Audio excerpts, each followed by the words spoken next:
A gente tem trabalhado a história do José, né, nas oportunidades que a gente teve de estar junto aqui nesse ano. Em fevereiro, a gente começou uma jornada aqui falando um pouco sobre a história do José. A gente viu muitas coisas surpreendentes sobre a história de José.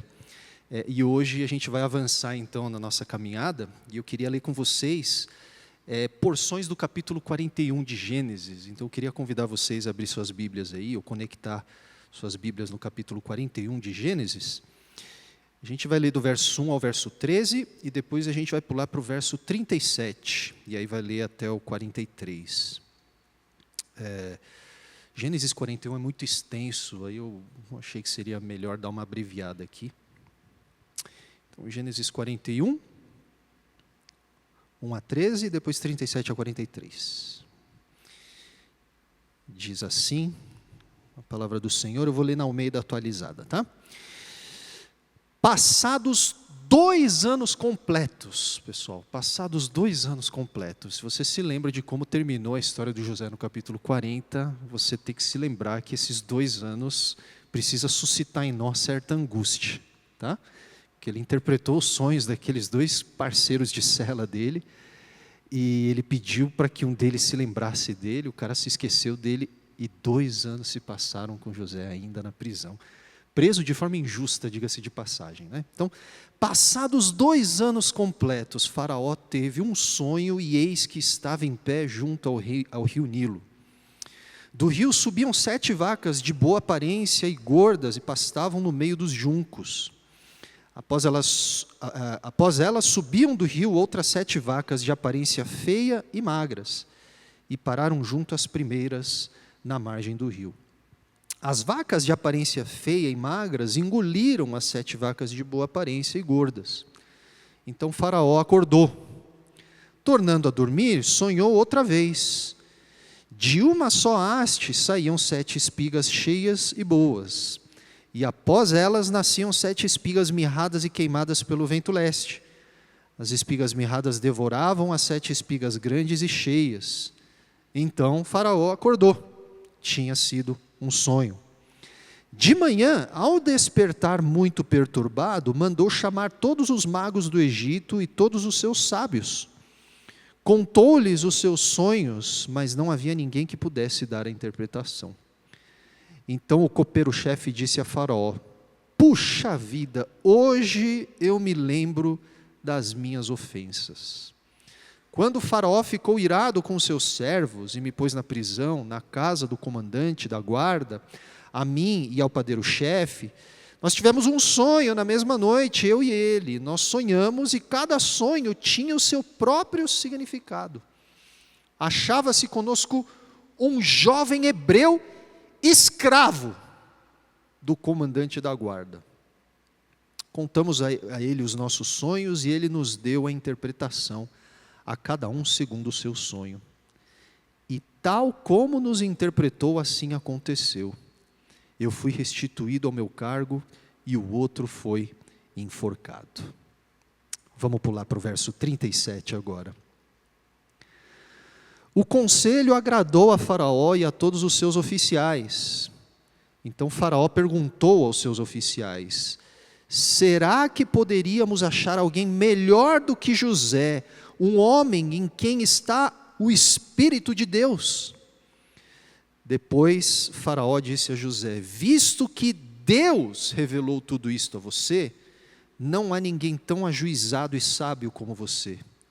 Você será o administrador da minha casa, e todo o meu povo obedecerá a sua palavra. Somente no trono eu serei maior do que você. E Faraó disse mais a José: eis que eu o constituo autoridade sobre toda a terra do Egito. Então Faraó tirou o seu anel sinete da mão e o pôs no dedo de José. Mandou que o vestissem com roupas de linho fino, e lhe pôs no pescoço um colar de ouro, e o fez subir na sua segunda carruagem, e clamavam diante dele: inclinem-se todos. Desse modo deu-lhe autoridade sobre toda a terra do Egito. Até aqui a leitura. Vamos pedir a ajuda de Deus mais uma vez. Senhor, nós precisamos muito ouvir o Senhor falar conosco nessa noite.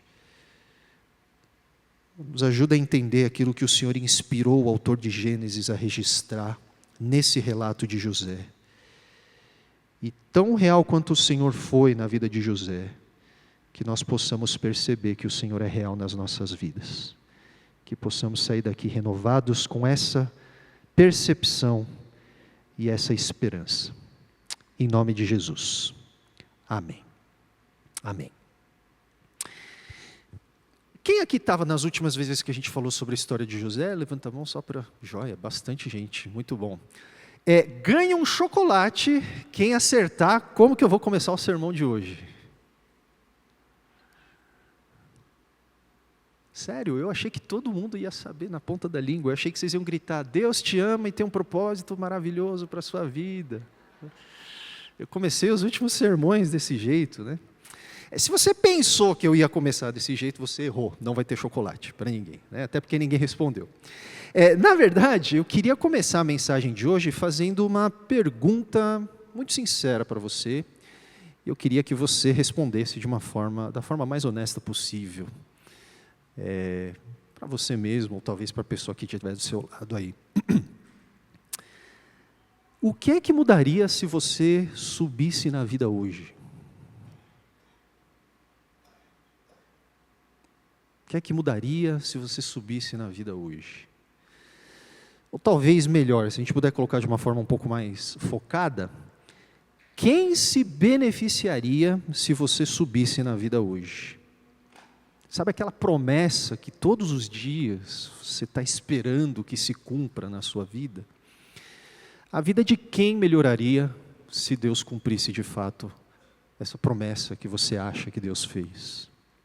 Se você recebesse uma super promoção lá na empresa onde você trabalha, se você recebesse um investimento bilionário no seu próprio negócio, ou talvez se você ganhasse na Mega da Virada, eu não sei se o pessoal dessa igreja aqui faz isso, mas se você ganhasse na Mega da Virada, vamos fazer de conta, né?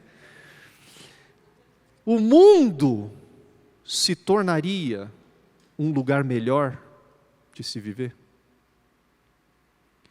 O mundo de quem se tornaria um lugar melhor para se viver? Somente o seu mundo ou de alguém mais? E deixe-me colocar isso da forma mais aguda possível, talvez. Se você subisse na vida hoje, se Deus desse para você o que você sempre quis receber da parte de Deus, isso seria parte da história que Deus está escrevendo por meio da sua vida, ou no fundo isso representaria o risco de você perder o seu próprio coração?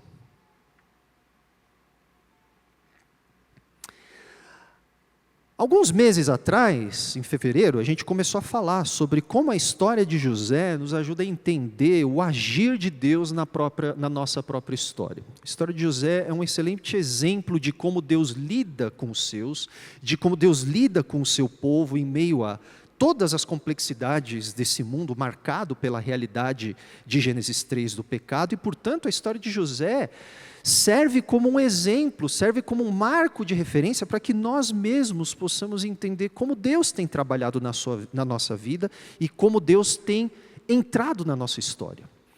E entre várias coisas que a gente falou nos últimos meses, a gente viu que Deus de fato tinha um plano maravilhoso para a vida de José, assim como Deus de fato tem um plano maravilhoso para mim e para você. Esse plano, porém, conforme nós temos visto, não envolvia meramente a realização dos sonhos pessoais de José, das aspirações pessoais de José. Mas esse plano, conforme a gente vai acompanhando a história de José, a gente acha no começo que diz respeito aos sonhos que José teve. Mas assim que a gente vira a página, assim que a gente vai seguindo adiante na história de José, a gente descobre que o plano que Deus tinha para a vida de José passava necessariamente pela transformação do caráter de José. E na verdade, a gente viu que é mais correto a gente dizer que o maior empecilho para o cumprimento do plano maravilhoso que Deus tinha para a vida de José era o próprio José. eram as próprias aspirações pessoais de José. E a gente viu que muitas vezes o maior empecilho para o propósito que Deus quer cumprir na minha vida e na sua, sou eu e você. São as nossas aspirações pessoais que refletem muito mais o nosso caráter quebrado, autoabsorvido, descolado da realidade. Mas a história de José nos enche de esperança, porque a gente percebe por meio dela que a intenção de Deus de fazer com que José fosse um tipo de gente que expressaria o jeito de ser do próprio Deus, era tão irredutível para Deus, que Deus não desperdiçou nenhuma situação da vida do José, nem mesmo as piores injustiças causadas pelos irmãos mafiosos do José e pela própria esposa do Potifar, para realizar os propósitos que Deus tinha na vida de José. Então, embora as circunstâncias pudessem ter feito com que José se tornasse a pessoa mais amarga, ressentida, machucada, vingativa do mundo, a gente percebe lá em algum momento na trajetória de José, que porque o favor de Deus visitou a vida de José, o favor de Deus visitou José de uma forma tão profunda, que apesar de todas as injustiças que ele sofreu, José aprendeu a construir toda a sua identidade, não mais sobre as suas aspirações pessoais, mas sobre a realidade de que o que mais importa era que o Senhor estava com ele. Então, como resultado, se por um lado a trajetória do José acabou seguindo um sentido bastante oposto, contrário ao sentido que ele havia imaginado ser o seu lugar de direito, vocês vão se lembrar que a história do José começa com José tendo um sonho. E nesse sonho o mundo inteiro se curvava a ele. Olha que coisa maravilhosa. E aí o José não somente tem um sonho, mas ele faz questão de contar para os pais e para os irmãos. Eu sonhei que um dia vocês vão se prostrar aos meus pés. O cara tem na cabeça, né? Mas a gente descobre que a história dele passa por violência, passa por traição de irmãos que se encaixariam talvez num quadro de psicopatia. A gente vê que a história do José termina no fundo daquele poço, onde os seus irmãos lançam José. Depois a história do José passa por um mercado de escravos no Egito. Depois ele tem que trabalhar na casa de um cara pagão, idólatra no Egito como seu dono. E passa pela prisão por conta de uma difamação que o José sofre da esposa do Potifar. E nesse momento, no final do capítulo 40 e no começo do capítulo 41, a gente vê que José está passando por uma situação de esquecimento de alguém que José ajudou naquela prisão. José fez um favorzão para o cara e o cara se esqueceu do José.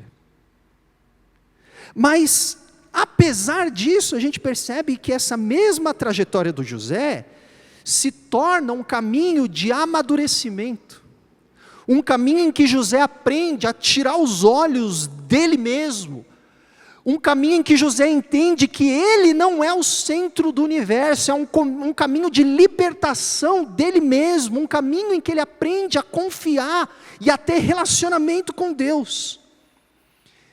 E a gente descobre que toda essa tragédia pode se tornar uma situação de maturidade, pode desembocar na maturidade de José, porque Deus estava com José.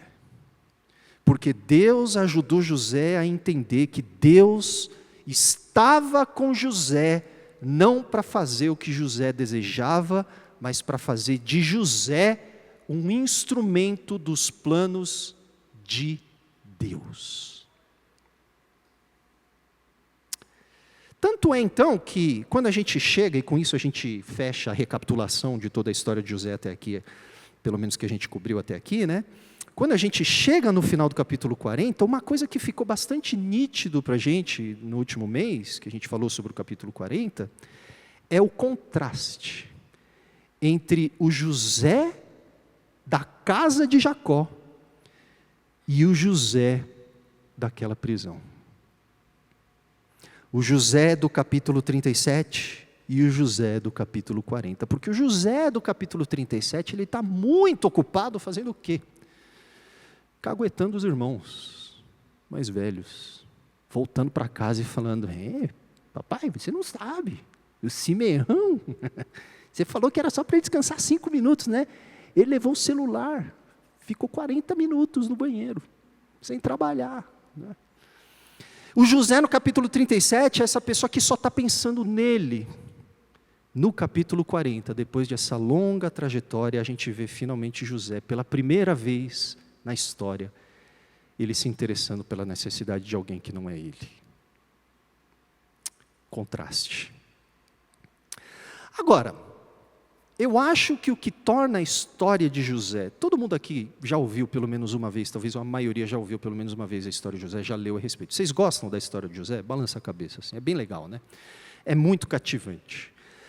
Só que eu acho que o que torna a história do José tão cativante na imaginação, na cabeça das pessoas, é que ela desemboca, pessoal, em um momento que todos nós aqui, no fundo, desejamos que aconteça um dia também conosco. Nós amamos a história do José, porque a história do José em algum momento chega nesse ponto em que acontece com José o que a gente morre de vontade de acontecer com a gente, que é o que a gente lê a respeito no capítulo 41 de Gênesis. Em Gênesis 41, nós vemos que José, finalmente, pessoal, depois de toda aquela dor e todo aquele sofrimento, José finalmente sobe na vida, meus irmãos. Ele finalmente aparece na capa da Caras, segurando o queixo, como um exemplo de superação. Depois de todos... Existe revista Caras ainda? Não sei, enfim. Ou correspondente de hoje, né? Depois de todos aqueles anos, pessoal, de sofrimento, de abandono, de dor, algo inusitado acontece com José, e ele se torna alguém de respeito. Ele se torna alguém bem-sucedido. Ele se torna alguém que finalmente as pessoas param para ouvir. Só que a ironia aqui é que muita gente acha que o ponto principal desse momento culminante aqui da história de José, em que a sorte dele é mudada, é dizer que nós também devemos aspirar a ser exaltados no mundo diante dos nossos inimigos, assim como José foi. E eu arriscaria dizer que de 10 pregações da história de José, provavelmente as 10 ou talvez 9 vão usar o capítulo 41 como o ponto central de tudo o que acontece na vida do José. É aqui que José devia chegar e é aqui que você também tem que chegar. Você só tem que subscrever o meu canal, comprar o meu curso e seguir o meu passo a passo. Aí você chega no capítulo 41. Só que tem um problema com essa leitura, né, meus irmãos? O problema é que essa conclusão é típica dessa mentalidade que acha, que tenta nos convencer a desejar tomar posse da realidade de Gênesis 41, sem passar pela realidade de Gênesis 37 a 40. Ou seja, essa conclusão de que a história do José termina com ele subindo na vida, contradiz, na verdade, tudo aquilo que a gente tem visto sobre a história de José até aqui. Porque o que a gente tem visto sobre a história de José até aqui, é que o plano maravilhoso que Deus tinha para José, não dizia respeito a José, mas o plano maravilhoso que Deus tinha para José, dizia respeito a Deus. E, portanto, esse momento culminante em que José é promovido a um cargo importante na sociedade egípcia, também diz quase nada sobre José e diz absolutamente tudo sobre Deus. Olha só, a gente acha que Gênesis 41 é sobre como José subiu na vida, mas não é. Começa pelo fato de que quem inicia os eventos que vão culminar na exaltação de José, não é José. Gênesis 41 faz questão de começar dizendo o quê? José está apodrecendo na prisão, passaram-se 2 anos, ninguém se lembra dele. E lá não tinha essa coisa de visita no vidro, né? José estava abandonado na prisão, ele era um ninguém na história. Nem um companheiro de cela, nem um ex-companheiro de cela de José se lembrava dele. Ele era um ninguém, ninguém sabia da existência do José.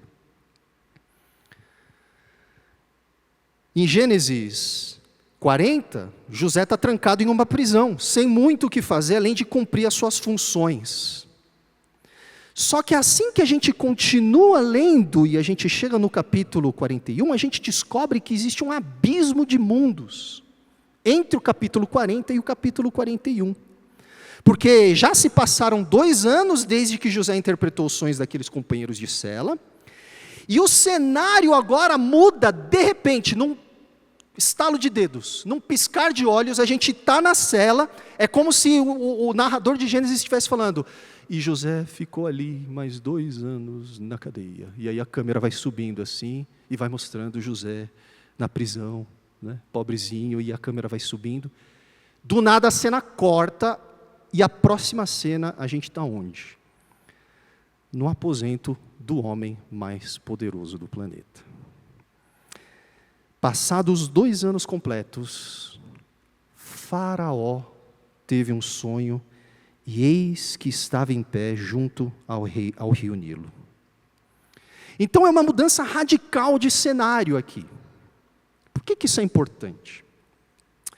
Como a narrativa focou exclusivamente na trajetória de José desde o capítulo 37, é bem possível que nós, como leitores, tenhamos nos esquecido de que esse Deus que estava acompanhando José em todo aquele caminho de sofrimento e de dor, é o Deus que reina sobre todo o universo.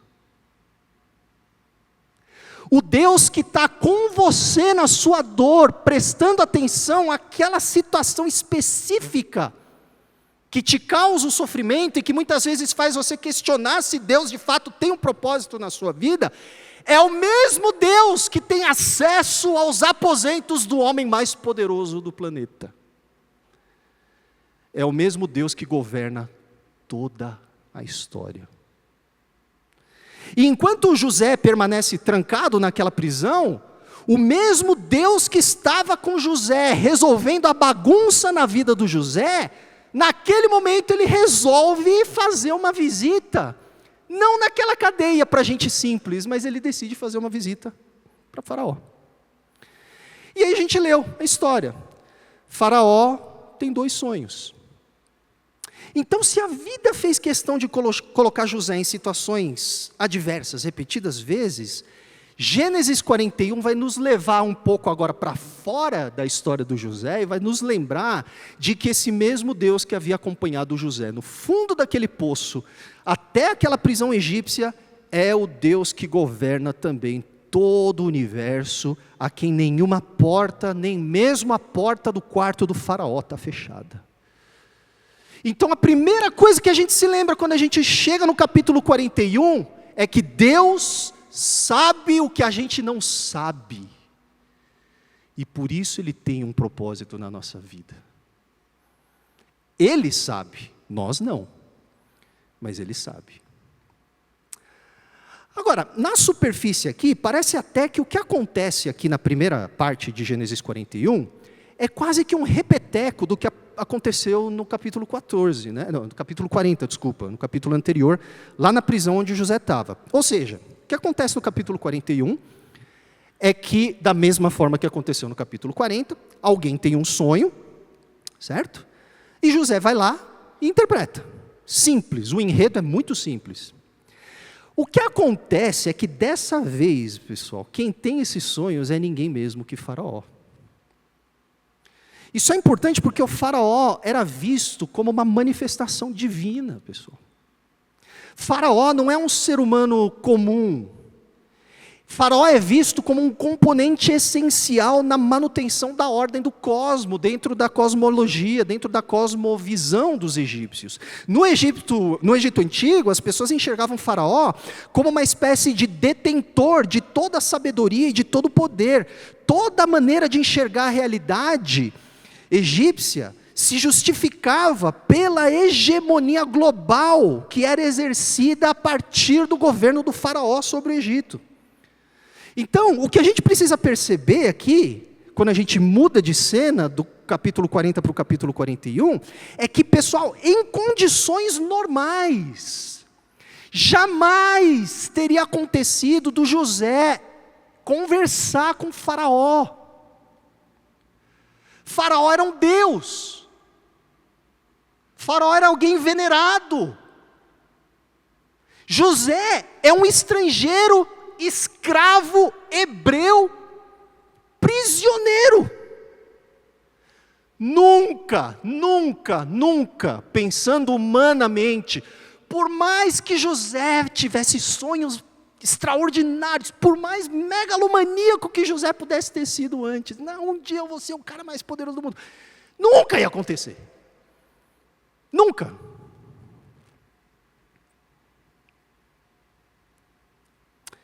Mas o Deus do universo, cujos propósitos são muito superiores a qualquer propósito que a gente acha que Ele pode ter para a nossa vida, quando Ele decide cutucar Faraó, Ele cutuca. Se Deus quiser cutucar o Putin, Ele cutuca. Se Deus quiser cutucar o Xi Jinping, cutuca, não é problema para Deus. Se Ele quiser cutucar o Trump, cutuca. Deus governa o universo. Ele tem acesso ao aposento do faraó. E quando Deus cutuca, então, o faraó, ele resolve bagunçar um pouquinho a suposta ordem e harmonia que o faraó achava representar no maior império do mundo. Ou seja, Deus, quando cutuca o faraó, ele resolve bagunçar um pouquinho aquele senso de segurança que o faraó tinha nele mesmo. E aí o que a gente vê é que assim que Faraó tem esses dois sonhos, esse mesmo Faraó, gente, que é visto como a manifestação de uma divindade no Egito, que supostamente tinha toda a sabedoria e todo o poder, ele acaba de ter dois sonhos da parte do Deus do universo, só que o significado desses sonhos, ninguém em todo o território egípcio sabe interpretar, nem o Faraó, nem os decifradores mais capazes de plantão. Então ele tem dois sonhos, né? 7 vacas magras, 7 vacas gordas à beira do Nilo, as vacas magras engolem as vacas gordas, e depois 7 espigas de milho mirradas, depois espigas grandes e tal, um grupo devora o outro. É um sonho relativamente simples, mas nenhum decifrador de sonhos do Egito consegue ajudar. Chega a ser cômico isso. Eu fico imaginando o faraó convocando todos os reitores das grandes universidades do Egito, todos os professores, todos os pastores, todos os líderes religiosos da terra do Egito, todo mundo que poderia talvez fazer alguma coisa, dar alguma resposta, aí fica todo mundo, a gente não sabe o que está acontecendo aqui. Só que o fator agravante desses sonhos aqui do faraó, dessa situação, é que nesses dois sonhos que Faraó tinha acabado de ter aqui, o cenário é o rio Nilo. Por que isso é importante? Porque no Egito, o rio Nilo é tudo. No Egito Antigo, o rio Nilo é a fonte de toda a fertilidade do Império Egípcio. Então, se a gente puder comparar com os dias de hoje, é como se o Putin sonhasse com as fontes de petróleo da Rússia. 7 vacas magras e 7 vacas gordas surgiram no pré-sal da Rússia, sei lá. Ou talvez 7 espigas mirradas e 7 espigas grandes do lado das ogivas nucleares da Rússia. Certamente o Putin ficaria bastante perturbado com aquele sonho. Então, saber o sentido daqueles sonhos, para Faraó, era uma questão de vida ou morte. É por isso que a semelhança daqueles dois companheiros de cela de José no capítulo 40, é Faraó agora que está profundamente atordoado. Ele precisa saber o sentido desses sonhos. Então olha só, ainda que José tivesse muita influência na sociedade egípcia, o que ele não tinha, e ainda que José tivesse muita autoridade entre os habitantes daquela terra, o que ele não tinha, já seria impossível José entrar um dia na presença do faraó para sequer dirigir a palavra para o faraó. Mas porque o mesmo Deus que estava na cela do José é o Deus que governa todo o universo, e é o Deus que tem acesso até mesmo ao quarto onde o faraó dorme, Deus vai lá e dá um sonho que ninguém na terra do Egito é capaz de interpretar. E é nesse exato momento, pessoal, em que a corte imperial está em polvorosa, né, tentando decifrar o mistério que tem preocupado o homem mais poderoso do planeta, que é aquele sem vergonha do copeiro do faraó. Vocês lembram do copeiro? A gente é lembrado desse personagem. O copeiro do faraó, aquele que tinha sido companheiro de cela do José no capítulo anterior. Ali, quando ele percebe que não tem mais ninguém que está conseguindo, quando as opções dele acabaram, aí ele se lembra. É mesmo, rapaz. Eu estou até com o cartão dele ali no meu bolso, eu até esqueci, lavou junto na máquina, deixa eu ver se eu consigo ler alguma coisa. Já aconteceu com você, né? De alguém te dar um cartão e você esquecer no bolso. Ai, meu Deus do céu, aí você pega assim, está tudo esfarelado o cartão. É mesmo. E aí ele se lembra do José. Quer dizer, até nisso, meus irmãos, até nisso, o José não teve participação nenhuma. O copeiro tinha simplesmente se esquecido do José. E aí o copeiro se lembra do José, só que aqui que está a questão, pessoal. Aqui que está a questão. Como? Por quê? Por que razão o copeiro se lembra de José? O copeiro se lembra de José, não porque ele gostava do José. Ele tinha esquecido o José, não gostava. Por ele tanto fazia o que ia acontecer com José. O copeiro se lembra do José, não porque o José era um cara carismático, era um cara amável, agradável, não porque o copeiro achava que o José tinha alguma coisa especial. Na verdade, o copeiro, naquela situação em que ninguém no maior império do planeta está conseguindo ajudar o faraó, ele se lembra do José, porque ele se lembra de uma coisa de José. José era hebreu. Ele conhecia o Deus que verdadeiramente detinha toda a sabedoria e o poder do mundo. O copeiro se lembra de José não por causa do José, mas por causa do Deus que José adorava. Verso 12: achava-se conosco um jovem hebreu. Não qualquer jovem, mas um jovem hebreu. Note então que o que dá acesso a José ao centro do dilema do faraó, não era o fato de José ser algum superdotado, mas é o temor que José tinha por Deus, que o capacitou a ler a realidade e que o capacitou a dar testemunho da sabedoria de Deus àquele copeiro, que depois de 2 anos voltaria a se lembrar do José. Meus irmãos, não é sobre a sua capacidade. Sei que você já ouviu isso, mas você finge que não ouve. Não é o propósito que Deus tem para a sua vida, não é sobre o que você pode ou não, o que você é capaz ou não de fazer. O propósito que Deus tem para a nossa vida é sobre a sabedoria que vem de um caminhar íntimo e transformador que Deus realiza em nós, e que Ele realiza em nós no meio da nossa dor, no meio da nossa caminhada em que os nossos sonhos e as nossas aspirações muitas vezes são destruídos. Não é sobre mim, não é sobre você, é sobre o Deus que nós adoramos. O copeiro se lembrou de um jovem que era hebreu. E aí, pessoal, de fato, quando José finalmente é convocado a comparecer diante do faraó, ele interpreta os sonhos do faraó. Só que, de novo, olha como José interpreta os sonhos do faraó. O que ele faz? Ele faz exatamente a mesma coisa que ele tinha feito quando ele interpretou os outros sonhos dos prisioneiros de cela no capítulo anterior. E como que ele faz? De maneira teocêntrica,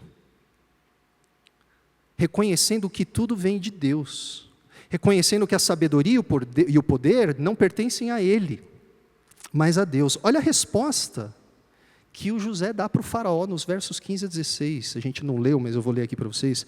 Faraó disse para José: tive um sonho e não há quem o interprete, porém, ouvi falar a respeito de você, que quando você ouve um sonho, você é capaz de interpretá-lo.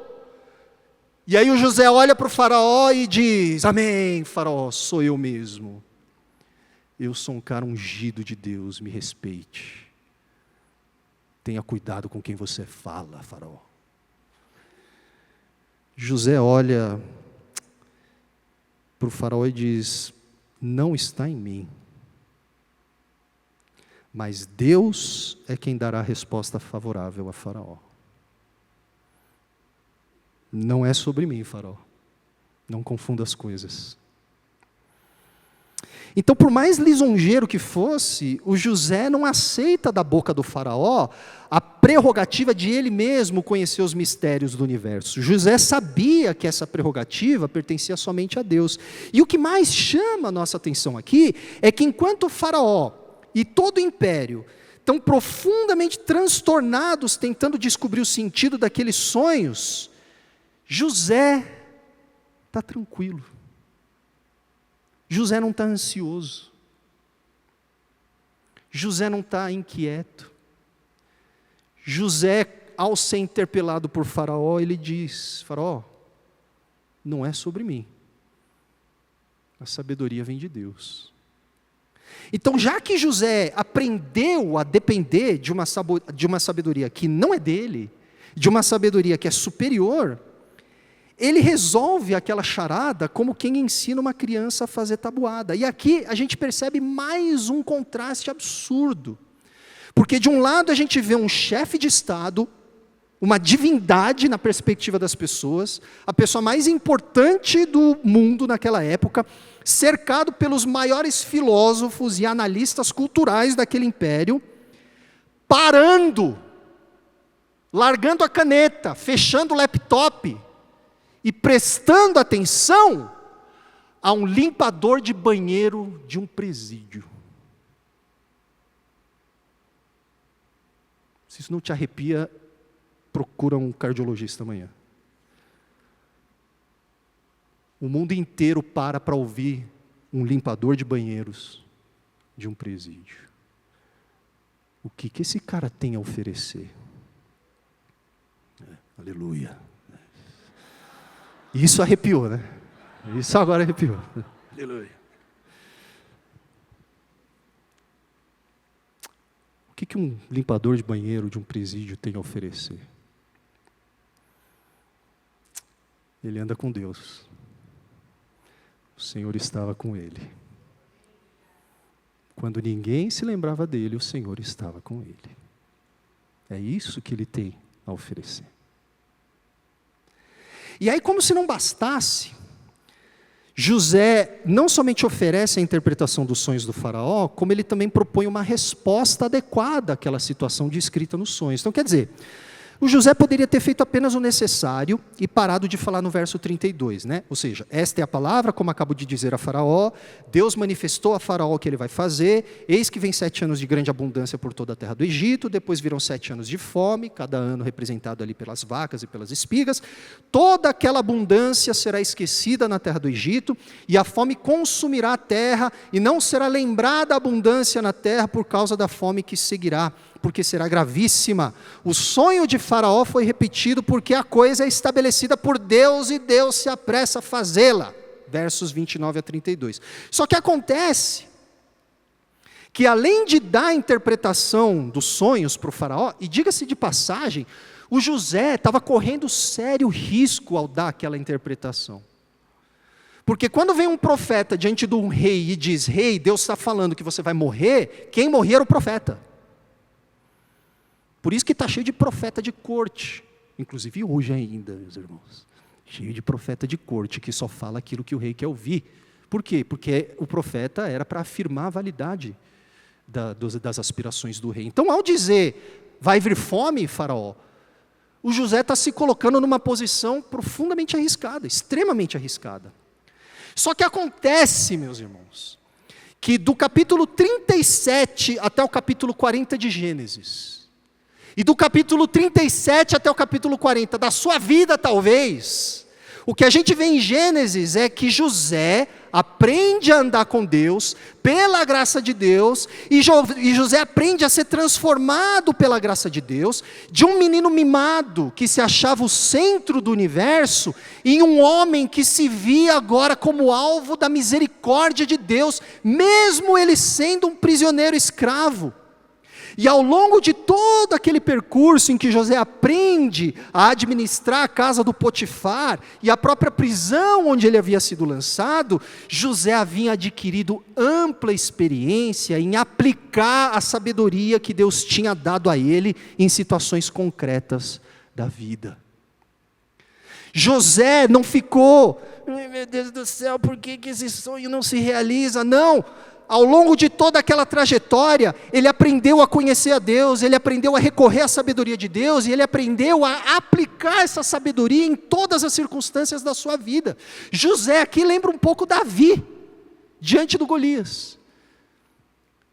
Saul está desesperado, o grande rei está desesperado, porque tem um gigantesco jogador da NBA ali, tipo Anderson Silva e tal, e vamos lá, escolhe um entre vocês, e o Saul está morrendo de medo.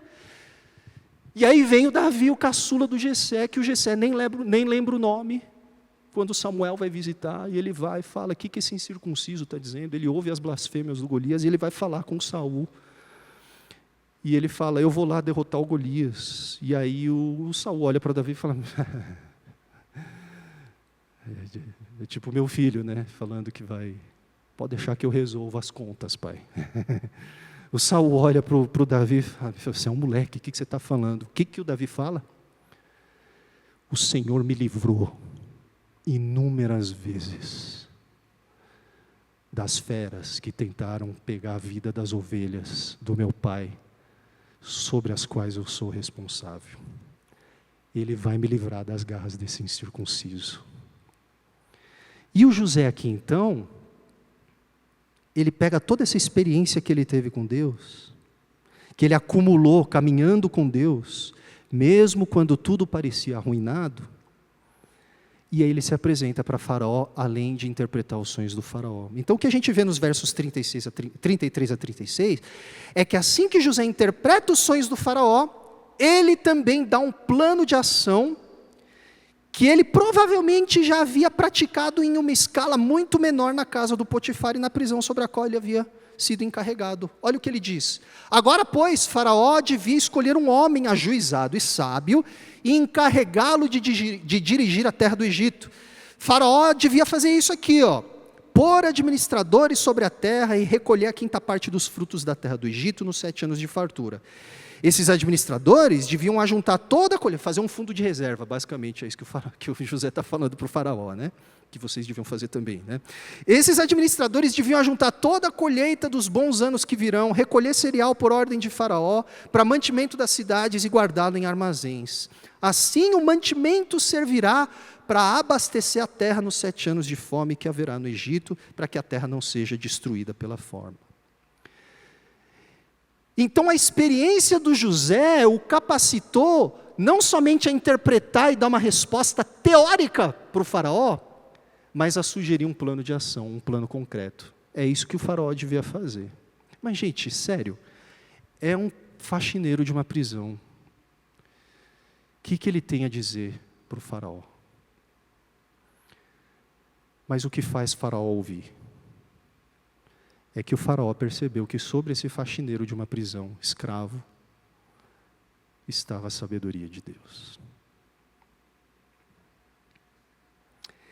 Então o que acontece é que depois de 13 longos anos, meus irmãos, 13 longos anos, desde que José teve aqueles sonhos que acabaram terminando em sua escravidão no Egito, José finalmente sobe na vida. ele se torna o segundo homem mais poderoso do planeta. A pessoa com quem ficava nada menos que a chave do cofre do Banco Central do Egito. Que, aliás, na prática significa que José era o homem mais poderoso do planeta, né? Não sei aqui na Livres, mas a pessoa mais poderosa da minha igreja é o tesoureiro. É ele que fala sim e não, no final, né? Vai dar, não vai dar. No Egito, José então recebe das mãos do faraó nada menos que a chave do cofre do Banco Central do Egito. Então o faraó perguntou aos seus oficiais: será que a gente pode achar alguém melhor do que José, um homem em quem está o quê? Uma grande capacidade, um espírito empreendedor, um espírito visionário, um dom de liderança. É isso que o faraó diz. O faraó olha para José e fala: a gente pode achar alguém melhor do que esse escravo prisioneiro sobre quem está o Espírito de Deus. E depois Faraó disse a José: visto que Deus revelou tudo isto a você, não há ninguém tão ajuizado e sábio como você. Você será o administrador da minha casa, e todo o meu povo obedecerá a sua palavra. Somente no trono eu serei maior do que você. E Faraó disse mais a José: eis que eu constituo autoridade sobre toda a terra do Egito. Então Faraó tirou o seu anel da mão e o pôs no dedo do José, mandou que o vestissem com roupas de linho fino, e lhe pôs no pescoço um colar de ouro, e o fez subir na segunda carruagem, e clamavam diante dele: inclinem-se todos. José subiu na vida, meus irmãos, porque Deus estava com ele. Só que aqui que está o detalhe que faz toda a diferença. É fundamental que a gente perceba que José não sobe na vida porque ali era o seu lugar de direito. José não toma posse de nada, meus irmãos. José nunca fala: agora chegou a minha vez, eu vou tomar posse da bênção. Ainda usa-se essa expressão por aí no meio evangélico, de tomar posse? Usa-se ainda? Pois é, o pessoal precisa ler Gênesis. José toma posse do quê? O que um escravo hebreu no Egito toma posse do quê? Então José sobe da vida não porque ali era o lugar de direito do José, ali é o meu destino, mas porque foi Deus que havia ensinado José a andar no temor do Senhor. Esse Deus estava colocando José agora naquela posição, para que por meio de José, o plano maravilhoso de Deus se cumprisse, não para o José, mas para todo o mundo. Em outras palavras, José não sobe na vida por causa dele mesmo, ou para ele mesmo. José sobe na vida porque o mesmo Senhor que esteve com José naquela trajetória de sofrimento, desejava manifestar os seus propósitos agora, não somente a José, mas a todo o império do Egito por meio de José. É por isso que o resultado do episódio de hoje não é meramente dizer que José agora se deu bem. A ênfase que o capítulo 41 de Gênesis dá, o ponto aqui desse episódio da narrativa é dizer que toda a terra do Egito pôde experimentar o favor de Deus, porque sobre aquela nação havia agora alguém que tinha aprendido a andar com Deus de verdade. Não foi só a vida do José que melhorou, foi a vida de um montão de gente que melhorou quando ele subiu na vida. De toda a terra do Egito. A vida de quem melhoraria se você subisse na vida hoje? Se Deus te desse aquilo que você sempre quis que Deus te desse. O episódio de hoje, portanto, meus irmãos, é sim sobre como Deus mudou a sorte do José. Só que muito mais do que isso, o episódio de hoje é sobre como Deus transformou a vida do José, de modo que a exaltação do José veio a representar não o sustento só do José, mas o sustento de toda uma nação. Então, antes de mudar as circunstâncias de José, Deus mudou o coração de José. E porque Deus mudou o coração de José antes de mudar as circunstâncias de José, quando Deus muda as circunstâncias de José, Deus pode também mudar a sorte de todo um povo, preservando um montão de gente da fome e da miséria. Mas tudo começou no coração do José. Assim, pessoal, a pergunta que o episódio de hoje nos leva a fazer em relação a nós mesmos é exatamente a mesma que a gente fez no começo desse sermão. A quem interessa a nossa exaltação? A quem interessa o Brasil se tornar muito, muito, muito cheio de evangélicos nas esferas de poder e autoridade? A quem interessa de verdade? A quem interessa você subir na vida? Quem de fato se beneficiaria? E o episódio de hoje, pessoal, nos lembra que o mesmo Deus gracioso que esteve com José e que está conosco também, e o mesmo Deus soberano que chacoalhou a estabilidade do Império do Egito, é o mesmo Deus que governa a história de todo o planeta ainda hoje. Deus pode nos colocar em posições em que a gente pode decidir qualquer coisa. Deus pode nos exaltar. A pergunta, porém, não é se Deus pode. A pergunta é a quantos de nós Faraó teria coragem de dizer o que ele disse a José. Será que poderíamos achar alguém melhor do que José, um homem em quem está o Espírito de Deus? E eu acho que é muito vital a gente fazer esse tipo de pergunta, porque a resposta que a gente der a essa pergunta denunciará o quão bem ou o quão mal nós temos entendido o plano maravilhoso que Deus tem para as nossas vidas. E mais importante, responder essa pergunta com honestidade é o que vai nos ajudar a entender a qual dos dois Josés nós temos nos assemelhado.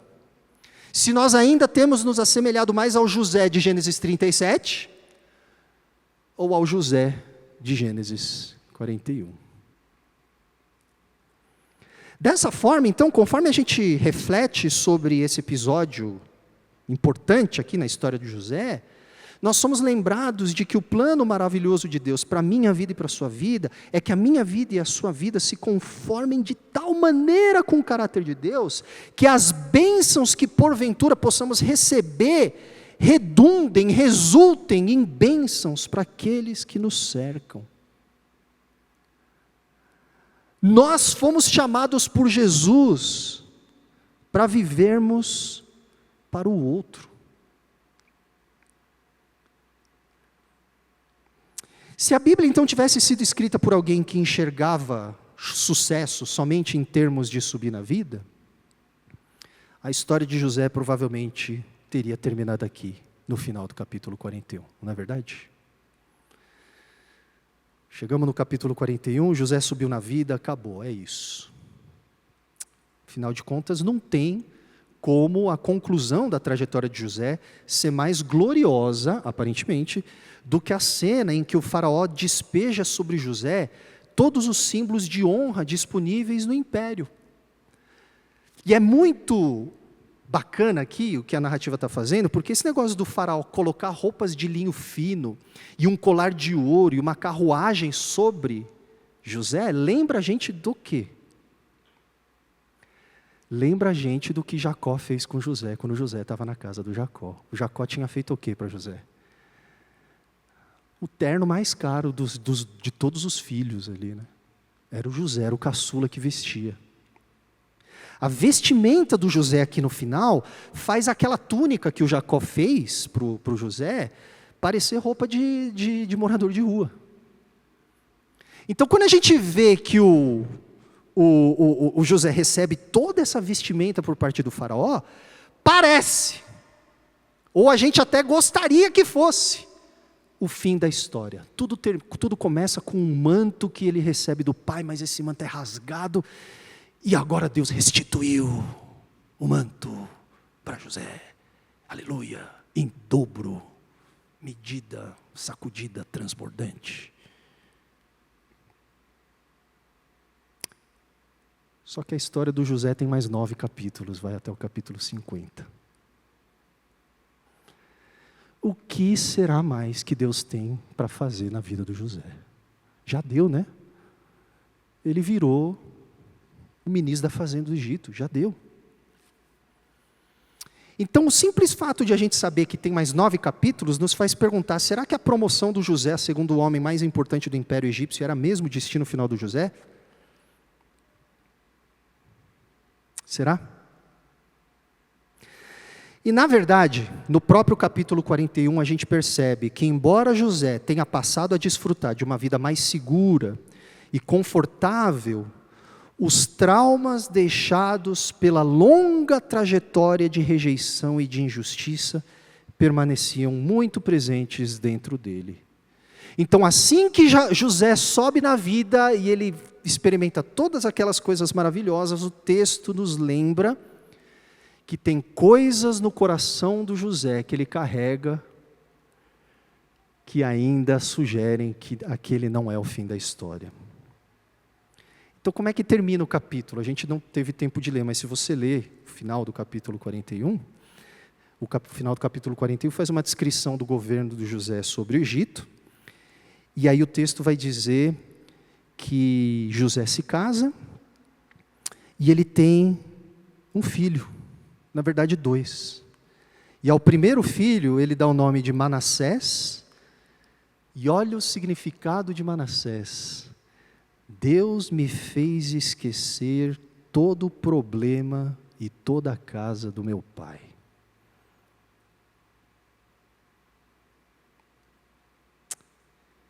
Mas a gente sabe que a promessa que Deus tinha, o propósito que Deus tinha para a vida de José dizia respeito a uma promessa que Deus tinha dado para quem? Para a família do José. Mas aqui ele diz, graças a Deus, agora que eu subi na vida, eu posso finalmente esquecer da minha família. É isso que significa o nome Manassés. E o segundo filho, Efraim, ele dá o nome de Efraim, que significa, Deus me fez prosperar na terra da minha aflição. E aqui os psicólogos podem me ajudar, né? Mas se o José precisa dar esses nomes aos seus filhos, é porque no fundo, talvez, ele não superou a família do pai. Ele não superou as aflições. E aí a pergunta que a gente é levado a fazer no finalzinho, mesmo com José no topo da montanha é, será que Deus acabou a obra que ele tinha na vida do José? Como é que tudo isso vai aflorar agora que José tem poder nas suas mãos? Se você quiser saber a resposta, você não pode perder o sermão do mês de junho. A gente vai continuar aqui a história do José. O que eu queria que a gente fizesse aqui para concluir é que as perguntas que a passagem de hoje nos propõe nos ajudassem a entender com mais profundidade, com mais clareza, o que Deus deseja que aprendamos na fase que cada um de nós tem atravessado. Deus quer o seu coração, e o propósito que Ele tem para a sua vida necessariamente passa por isso. Então que esse episódio de José possa nos ajudar a orar de uma forma mais precisa, não mais buscando a nossa própria exaltação e o nosso próprio benefício, mas a exaltação de Deus e o benefício daqueles que precisam conhecer a graça de Deus. Meus irmãos, subir na vida não é a razão porque Jesus morreu e ressuscitou por mim e por você. Não é o nosso destino. Tem mais coisa que Deus quer fazer. Vamos orar sobre isso? Pode ser?